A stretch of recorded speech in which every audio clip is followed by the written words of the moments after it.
ready to trade in your frustration of traffic for the tranquility of the water? It's generating a lot of excitement. The King County Transportation Committee is considering bringing back ferry service to Lake Washington.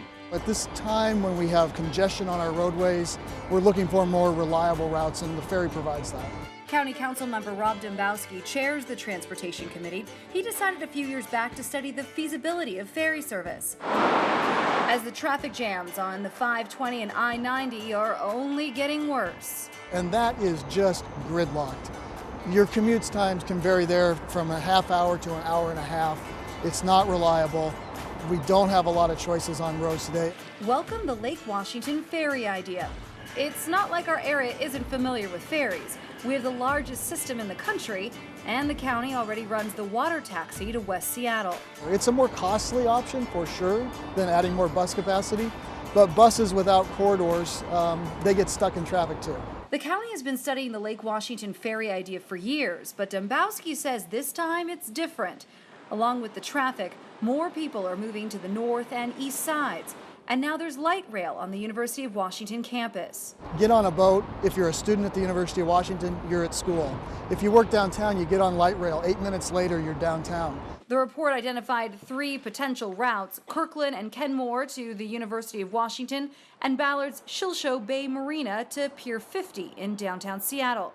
Chances are they'd start with Kirkland. So this is going to take quite a while, though. This is not an overnight Yeah, it takes situation. time. These boats are expensive to acquire.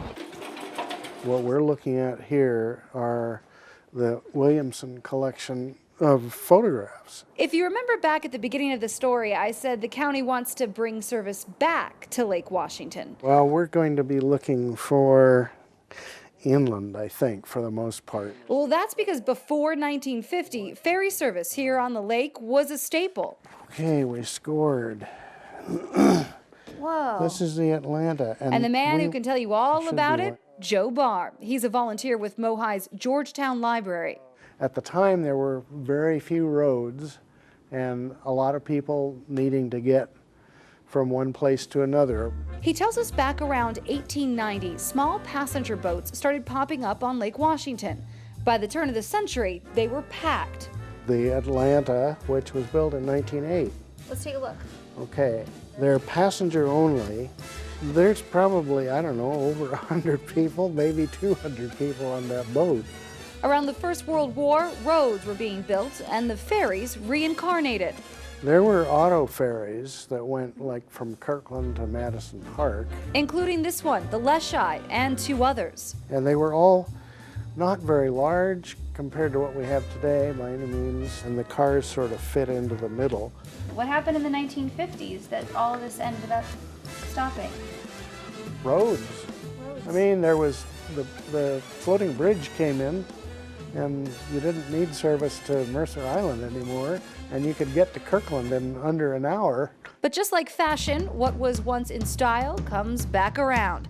Now the ferry might be the answer to getting us out of our man-made construction crunch. There's some issues we're going to have to work through. There's some implications. It's not easy. We got to look at the funding, but we think it could make sense. Buying or leasing boats plus building ports could cost around $20 million. The county also wants to see shuttles in Kirkland to bring people to the port, since room for parking isn't an option. The thing about the waters is they're our last uncongested place, and we can deliver reliable ferry service and get folks to and from their destinations on time every day. Watch CityStream Thursday nights at 7 on the Seattle Channel, or get video on demand and podcasts anytime at seattlechannel.org.